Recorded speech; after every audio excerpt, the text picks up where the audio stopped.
फिर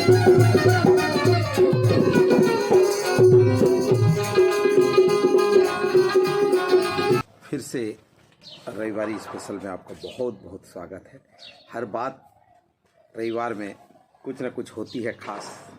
तो आज बागवानी से निकले हैं ताज़ी और हरी सब्जियां, जिसमें से स्पेशल है मुनगा। आप देख रहे हैं ये प्योर देसी मुनगा है और ये 12 महीना तक फलने वाला मुनगा है।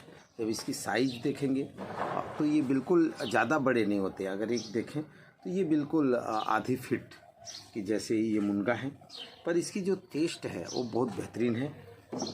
बागवानी से आज मुख्य रूप से जो है बरबटी निकले हुए हैं। टमाटर तो हर बार की तरह खूब सारे टमाटर निकल रहे हैं। बहुत ज़्यादा टमाटर अभी बागवानी से उपज हो रहे हैं। हम कोशिश करेंगे जो अब अप्रैल का महीना होगा उसमें एक्चुअली टमाटर जो है ना थोड़े महंगे हो जाते हैं। उस समय भी हमारे बागवानी से टमाटर निकले, ये हमारा प्रयास रहेगा। तो आपको हम हर रविवार को दिखाने का भी कोशिश करेंगे कि बागवानी में इस तरह से हरी ताज़ी सब्जियां रोज़ निकले और हम अपने ही बागवानी, अपने ही छत से अपने बाग सब्जी तोड़ करके खाएं, ऐसा हमारा प्रयास रहेगा। तो आज के इस बागवानी ब्लॉक में मुख्य रूप से आपसे हम बात करेंगे 5M 6M के बारे में। 5M आपने MBA में पढ़ा होगा, मैनेजमेंट में पढ़ा होगा। एक महत्वपूर्ण M जो है 6M है, उसके बारे में हम चर्चा करेंगे। तो बनिए मेरे साथ और देखिए पूरे निशामणि बागवानी को। Thank you. नमस्कार, आप सभी का बहुत बहुत स्वागत है रविवारी स्पेशल में। और ख़ास करके मुख्य रूप से रविवार के दिन हम कुछ न कुछ संदेश देने का प्रयास करते हैं। बागवानी तो आपके साथ साझा करते ही हैं, साथ ही आपको एक विशेष उपदेश देने के पर्पज़ से ये वीडियो हम जारी करते हैं। तो आज का मुख्य रूप से संदेश ये है कि जब आप MBA पढ़ते हैं तो वहाँ पे 5M का महत्वपूर्ण रोल बताया जाता है और आप सभी इससे रूबरू भी होते हैं, जानते भी हैं कि एक एक M का कितना इम्पोर्टेंस है। वो सभी चीज़ें आप हमेशा सुनते आ रहे हैं कि जैसे मानव संसाधन का उपयोग किसी भी एक्टिविटी में बहुत महत्वपूर्ण होता है और उस एक्टिविटी को करने में उसका बड़ा रोल होता है कि अगर हम मानव संसाधन जो मानव प्रबंधन की हम अच्छे से करने जान गए, उनका यूटिलाइजेशन अच्छे से करने जान गए, तो कहीं ना कहीं ये निश्चित रूप से हमारे हर कार्य में सफलता का एक पैरामीटर तय करता है। मशीन जितने भी किसी भी संस्था को चलाने के लिए, चाहे हॉस्पिटल की हम बात करें तो हॉस्पिटल में जितने स्टाफ हैं उनका अगर हम कुशल प्रबंधन कर लेते हैं तो कहीं ना कहीं वो कार्य जो है हमारा सुचारू रूप से क्रियान्वित हो जाता है और वो हम कम समय में उतने अच्छे से उस कार्य को करा लेते हैं। इसमें मुख्य रूप से दो महत्वपूर्ण चीज़ें आता है, एक होता है टीम वर्क और दूसरा होता है ऑनरशिप लेना। टीम वर्क में महत्वपूर्ण ये होता है कि टुगेदर एवरीवन अचीव मोर, हर कोई मिल करके उस टास्क को पूरा करने का प्रयास करे। तो निश्चित ही ये है कि हम वो समय दूर नहीं कि जो हम चाह रहे हैं, जो टास्क हम रख रहे हैं, उस टास्क को हम समय सीमा में पूरा कर सकते हैं। तो ये एक महत्वपूर्ण चीज़ें हैं। दूसरा ऑनरशिप लेना। कोई भी कार्य को करने से अगर ऑनरशिप है तो आप वो कार्य को सही तरीके से कर लेंगे और उसका सही तरीके से क्रियान्वयन जो है वो आप कर सकते हैं। तो महत्वपूर्ण होता है मानव संसाधन में एक तो टीम वर्क और दूसरा है ऑनरशिप लेना। अभी जैसे कई ऐसे कार्य स्वास्थ्य विभाग में करते हैं, जैसे कई शिविर आयोजित करना, कोई कंपटीशन में भाग लेना, चाहे कायाकल्प हो, एनक्वास हो, ऐसे कई कार्य होते हैं जिसमें टीम वर्क की बहुत आवश्यकता होती है। तो मानव संसाधन का सही उपयोग, जो पहला M है वो है मैन, दूसरा है मशीन। ये इसलिए ज़रूरी होता है कि किसी भी इंडस्ट्री हो, चाहे किसी भी ऑर्गेनाइजेशन हो, उसका अगर मशीन सही तरीके से हैं तो उसका प्रोडक्टिविटी बढ़ जाता है। हमारे यहाँ जितने भी इक्विपमेंट हेल्थ सेक्टर में लगे होते हैं वो सही तरीके से सभी सुचारू रूप से क्रियान्वित हो, चलें, तभी जो है उसका सही उपयोग हो पाएगा। मटेरियल, मनी, मटेरियल, जो भी सामग्री आपके यहाँ, चाहे वो कंज्यूमेबल हो, नॉन कंज्यूमेबल आइटम्स हो, सही ढंग से हो, उसका सही प्रबंधन हो, तो निश्चित ही उसका गुणवत्तापूर्ण जो है उपयोग हो सकता है। चौथा चीज़ है मेथड। अगर आपके पास सामग्री है, मैन पावर है, इक्विपमेंट भी है, आपके पास मशीन भी है, लेकिन अगर उसका सही तरीके से आप मेथड ही नहीं पता तो आप कोई भी कार्य को गलत होगा, उसका रिजल्ट जो है गलत निकलेगा। इसीलिए मशीन, मटेरियल, मेथड, अगर ये चारों चीज़ें आपके पास है तो एक और एम की आवश्यकता होगी, वो है मनी, पैसा। बिना पैसा के आप किसी भी कार्य को करने में बहुत सारे बाधा उत्पन्न होते हैं कि हम वो कार्य को सही तरीके से करने में हो, चाहे हमको कोई चीज़ों की आवश्यकता हो, हमारा जो डिमांड हो, तो वो सभी चीज़ें हम पूरा कर सकते हैं। अभी वर्तमान में जैसे एनक्वास हमारे संस्थाओं में चल रहे हैं, तो national quality assurance standard, national quality assurance standard की हम जब बात कर रहे हैं, तो वहाँ पे हमको मुख्य रूप से इन सभी चीज़ों पे काम करने की ज़रूरत है कि हम पहले टीम बना लें। टीम बनाने के बाद हमें आवश्यकता अनुसार जो है जो चीज़ें चाहिए, जैसे मेथड की बात करें तो हमको ट्रेनिंग्स की ज़रूरत हो सकती है। अगर हमको किसी मशीन की ज़रूरत है तो किसी इक्विपमेंट की ज़रूरत है, तो वो तमाम चीज़ें हम लोग सब मिल के कर सकते हैं। तो मुख्य रूप से ये मेन आपका मानव संसाधन का प्रबंधन, फिर मशीन, जितने भी इक्विपमेंट हैं उनका प्रबंधन, मटेरियल, जितने भी कंज्यूमेबल नॉन कंज्यूमेबल है उनका उपयोग, मेथड, जितने भी प्रशिक्षण है, जैसे कई बार प्रशिक्षण लेते हैं पर हम लोग उसका सर्टिफिकेट वगैरह नहीं रखते हैं, तो वो भी हमारे लिए ज़रूरी हो जाता है कि अब वो सर्टिफिकेट को रखें और आसानी से जो है वो हम जब भी एक्सटर्नल कोई आए तो हम उन्हें दिखा सकते हैं और सही तरीके से हम उन्हें एक्सप्लेन कर सकते हैं। ये चीज़ें रहता है। और पांचवा जो चीज़ होता है वो है मनी, पैसे की भी आवश्यकता होती है। कहीं पे आप कोई कार्य कराना चाहते हैं, छोटा मोटा रिपेयर वगैरह कार्य कराना चाहते हैं, तो तमाम चीज़ें, तो ये केवल हमारे हॉस्पिटल में ही नहीं लागू होता, ये मैनेजमेंट का टूल्स है, ये हर एक्टिविटी में, हर क्षेत्र में लागू होता है।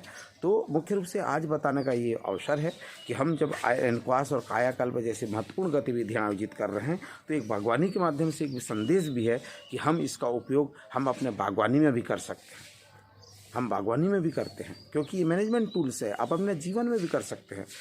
इसमें एक एम और जोड़ना चाहूँगा, वो है एम फॉर मन। मन सब आपके पास है, man, machine, material, method, money सब है, लेकिन आपके पास अगर मन नहीं है तो फिर वो कार्य नहीं होगा। इन पांचों में भी सबसे महत्वपूर्ण चीज़ है वो है मन। आपका मन होना चाहिए, आपकी इच्छा शक्ति होनी चाहिए, तब जा कर के आप वो कार्य को कर पाएंगे। तो ये एक बागवानी का छोटा सा उदाहरण आप देख पा रहे होंगे कि अभी बागवानी में हम मुख्य रूप से जो है अभी मुनगा हमने तोड़ रखा है।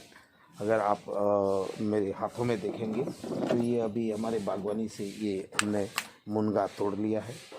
टमाटर हमारे टूट गए हैं, बैंगन अभी लगे हुए हैं। मैं एक झलक आपको बागवानी दिखाता हूँ अभी क्या क्या बागवानी में हो रहे हैं।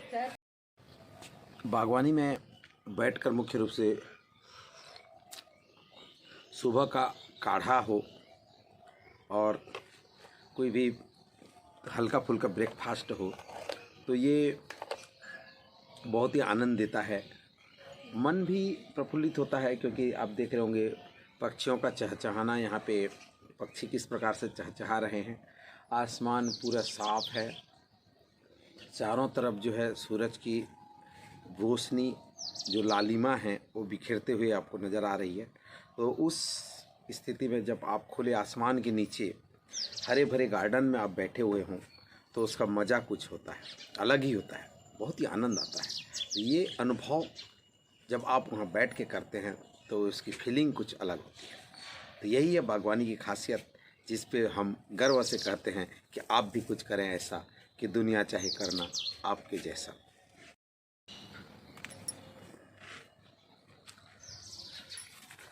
रविवार हो और बागवानी की बात आपसे ना करें तो ये संभव ही नहीं है।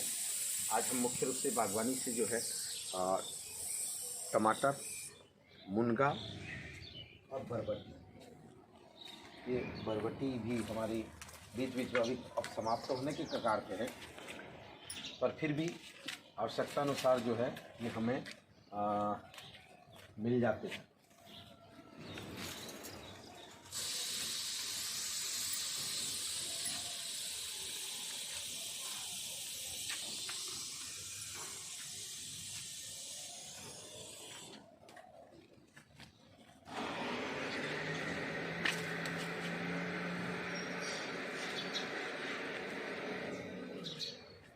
भी बरबटी के साथ साथ जो है अगर आप देखेंगे तो बागवानी में मुख्य रूप से ये भाजी, गोभी भाजी है, साथ ही साथ अभी लाल भाजी भी उग रहे हैं।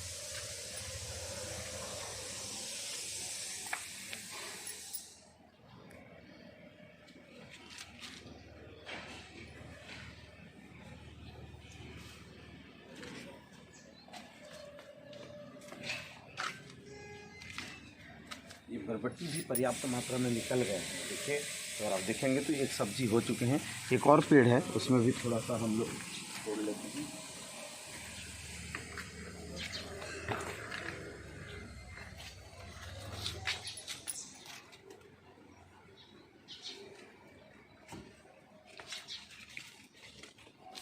ये ऐसा नहीं है कि केवल रविवार को दिखाने के लिए हम करते हैं, ये नियमित रूप से इस तरह से सब्जियां हमारे निकल रहे हैं। ये देखिए, ये भी अब तोड़ने लायक हो गया है। ये पत्ता गोभी, अगर ये भी हमारे जो है ना, ये फूल गोभी, ये तोड़ने लायक हो गए हैं, क्योंकि इसके पत्ते को हम जो है सब्जी बनाएंगे।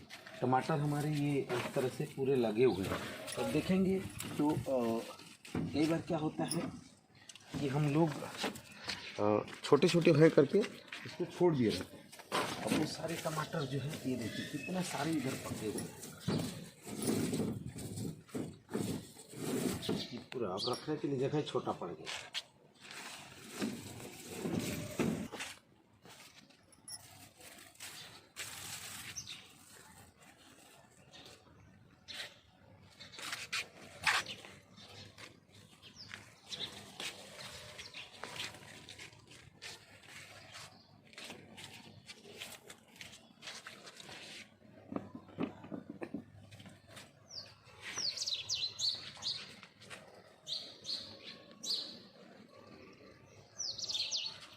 ये देखिए, इसको अरहर के दो दाने, अरहर के दो दाने जो है ना, आप नियमित यहाँ पे खा सकते हैं। मतलब ऐसा नहीं है कि ये नहीं हो रहा है। ये 2 पेड़ हमने लगाए हैं, 2 पेड़ में जो है ये 2 दाने रोज़ हम खाते हैं। अंजीर ये पर्याप्त मात्रा में हो चुका है, ये पक गया है। कई बार कई अंजीर हमने खाया है। अब 3 बस फल बचे हुए हैं, लेकिन इसके पत्तियाँ फिर गर्मी के मौसम में खिलना शुरू हो गए हैं। ये सफ़ेद बैंगन है, ये बिल्कुल दूध की तरह दिखते हैं। देखिए, दूध जैसे बैंगन है। आप इसको, ये भी इतने फले हैं कि पहले हमने इसको काट दिया, क्योंकि ये एक बार हो चुके हैं। अब इसके टहनी से इस तरह से निकल रहे हैं। बेर है, बेर तो हमने बहुत बार दिखाया आपको। यहाँ पे अगर जब देखेंगे तो ये अनार है।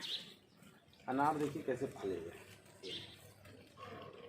करीब 8-9 फल जो है लगे हुए हैं।